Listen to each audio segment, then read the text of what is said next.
Think back to your childhood high street. Do you remember the shops you thought would always be there? Woolworths, BHS, Our Price. All gone now, yet still alive in memory. Today we're opening that old photo album of Britain's past and revisiting 10 iconic shops that vanished forever. Some will warm your heart, others might break it, but every single one will take you back. Number 10. Alders, the grand department store. Alders stood as one of the great names of Britain's retail history. Founded in the 19th century, it grew into a department store empire, with its flagship in Croydon becoming legendary. Walking through Alders felt almost magical.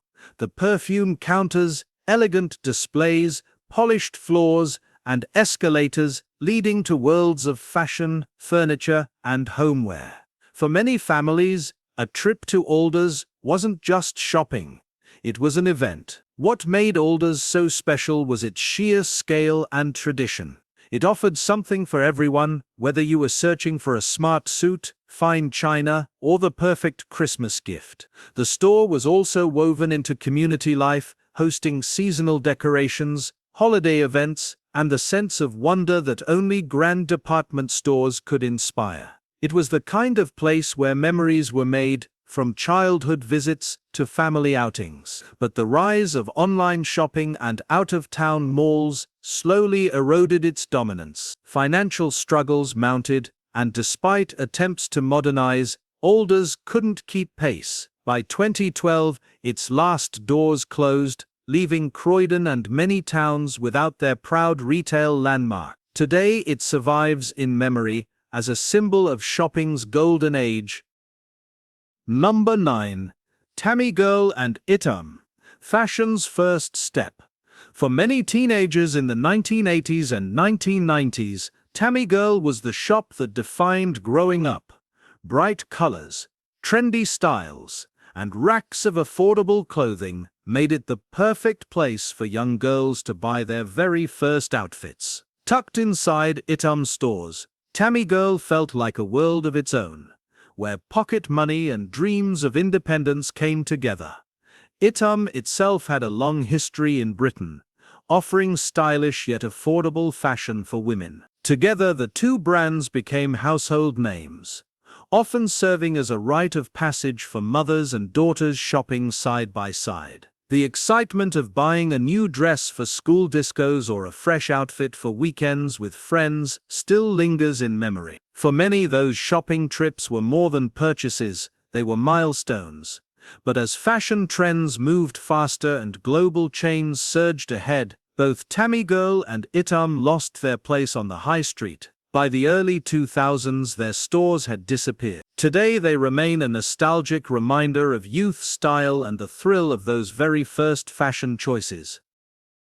Number 8. Kwik Save, the discount king. For families across Britain, Kwik Save was more than just a supermarket.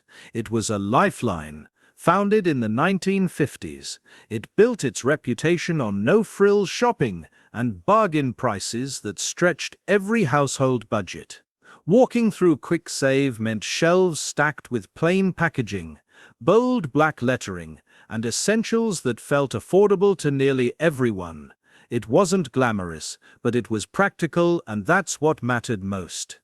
The heart of Kwik Save's appeal was its focus on value. In working-class neighborhoods, it became the go-to place for weekly groceries, helping families put meals on the table without overspending. People still remember the simplicity of its stores, the thrill of finding a deal, and the sense of relief that came with knowing essentials wouldn't break the bank. It was a store designed to serve everyday people, and it did so faithfully for decades. But competition grew fierce as Aldi and Lidl entered the market, offering not just low prices but also greater variety. Kwik Save couldn't keep pace with modern demands. By 2007, most of its stores had closed. Today, it remains a powerful memory of a time when saving money meant everything. Number 7. Our Price, the music treasure chest. For teenagers growing up in the 1980s and 1990s, Our Price was a temple of music. Stepping inside meant being surrounded by rows of cassette tapes, vinyl records, and later, compact discs. The store buzzed with excitement as young people browsed, headphones on, listening to the latest releases. For many, it was the place where they bought their very first album, a memory that still feels vivid decades later. What made Our Price special was its role as more than just a retailer. It was a cultural hub. Friends would meet there after school, flipping through shelves and discovering artists that would go on to shape their lives. Its bright signs and organized displays made it feel like a safe, welcoming space for music lovers of every age. It wasn't just shopping, it was belonging. But the digital age crept in quickly. With the rise of online downloads and larger competitors like HMV expanding, Our Price couldn't keep up. By the mid-2000s, the last of its stores had closed. Today, the name lives on only in memory, tied forever to the soundtrack of Britain's youth. Number 6. Sweet shops and corner stores. Childhood treasures. Every town and village in Britain once had its own little sweet shop or corner store, and for many children, it was the most exciting place in the world. Rows of glass jars filled with colorful sweets lined the shelves, and a single coin could buy a small bag of joy. Walking into those shops felt magical, the smell of licorice, chocolate, and bubblegum all mixing in the air. These shops weren't just about sweets, they were about freedom. Children would save their pocket money all week for a Saturday visit, carefully choosing which treats to take home. The shopkeepers often knew families by name, and the visit itself was as memorable as the purchases. It was one of the first places where kids learned the value of money, decision-making, and independence. But supermarkets grew larger, and convenience stores took over. Slowly, those little shops began to vanish, one by one. By the time the new millennium arrived, many were already gone. Today they live on mostly in memory, reminding people of the simple joy of a paper bag filled with childhood sweetness. Number 5. Littlewoods, the catalogue giant. Littlewoods wasn't just a shop, it was a household name that touched nearly every British family. Founded in the 1920s, it grew into a vast retail empire with department stores across the country, and most famously, its thick catalogues. Generations would flip through those glossy pages, circling toys, clothes, and furniture that often made their way into homes through weekly payment plans. The magic of Littlewoods was that it made shopping simple and accessible. You didn't need to travel to the high street. You could order from the comfort of your own living room, and the catalogue became a family ritual, especially around Christmas. Its stores offered the same variety, from fashion to homeware, with prices that worked for everyday people. For many, their very first sofa, dress, or toy train came with the Littlewoods name attached.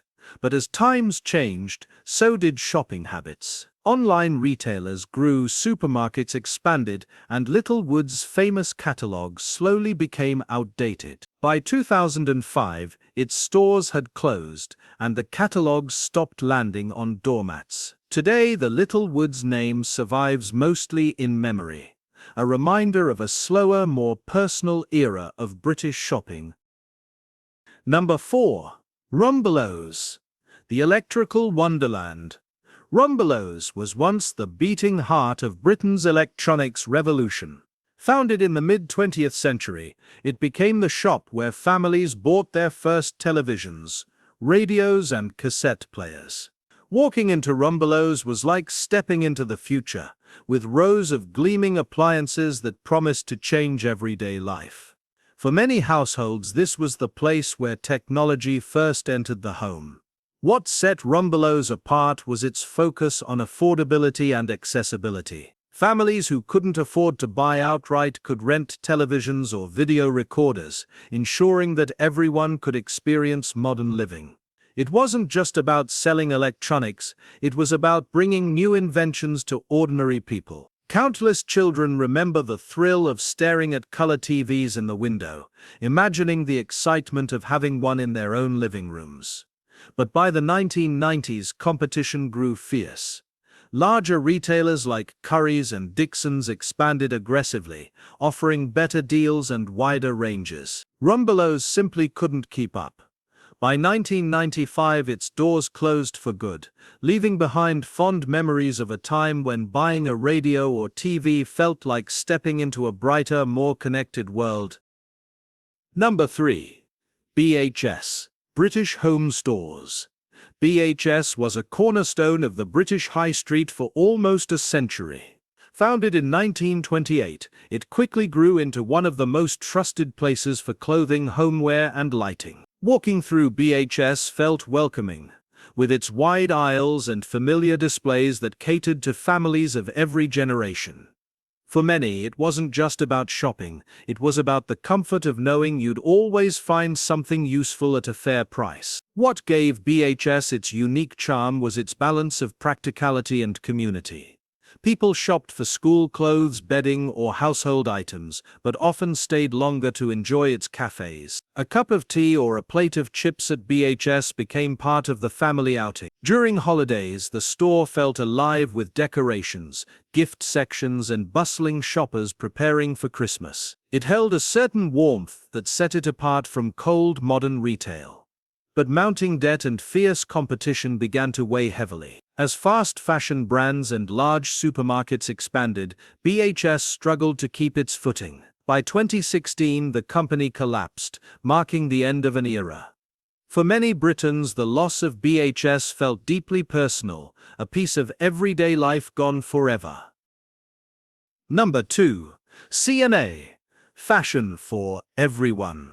C&A was once the go-to destination for affordable clothing in Britain. Families relied on it for school uniforms, office wear, and everyday essentials. Walking through its doors meant racks lined with practical yet stylish garments, all at prices that felt within reach. For many, the store's wide range meant no one left empty-handed, and parents especially trusted it for clothing their children season after season. What made C&A stand out was its balance of value and variety.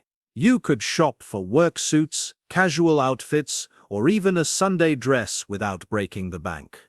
Its advertisements promised fashion that was accessible to all, and it delivered on that vision for generations. Many remember flipping through C&A catalogues, circling items that would later be bought on family shopping trips. It wasn't just about clothing, it was about the experience of finding something new together.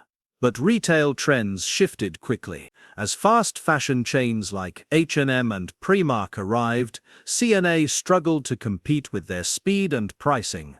By 2001, its British stores shut down, leaving behind only memories of simpler times when C&A meant dependable fashion for everyday life. Number 1. Woolworths, the people's store. Woolworths was more than just a shop. It was a Saturday tradition for countless British families. From the moment you walked in, the smell of pick-and-mix sweets filled the air, while aisles brimmed with everything from vinyl records to school supplies. Parents shopped for bargains, while children pressed coins into the tills for a bag of candies. For decades, Woolworths was the heart of the high street, where convenience met comfort. The charm of Woolworths lay in its variety. You could find household essentials, birthday gifts, and even toys for Christmas all under one roof. It wasn't glamorous, but it was reliable, and that's what made it special. Generations grew up with the red Woolworths sign as part of everyday life, and for many, the store represented simpler times when shopping was as much about community as it was about buying. But the world changed quickly. Supermarkets expanded, online shopping grew, and Woolworths struggled to adapt. By 2008, the beloved chain closed its doors for good. Today, its memory lingers as one of the greatest symbols of a Britain that feels both distant and familiar. These shops may have disappeared from the high street, but they remain alive in memory. Woolworths, BHS, Littlewoods, Rumbelows, and so many others were more than places to buy things. They were part of daily life, woven into childhoods, family outings, and weekend routines. Walking through those doors felt familiar and safe, whether it was buying your first cassette tape, choosing school uniforms, or saving pocket money for a bag of pick and mix. The high street has changed, and many of these names have been replaced by supermarkets, online shopping, or nothing at all. But remembering them is like turning the pages of an old photo album. They remind us of the way Britain once felt, community-focused, personal, and full of simple joys. We can't bring them back, but we can treasure the stories they left behind. And sometimes that's enough to make the past feel just a little bit closer. Which of these shops do you miss the most? Share your memories in the comments. We'd love to hear your stories, and if you enjoyed this nostalgic journey, please like the video and subscribe. One click helps us keep bringing the past back to life for you.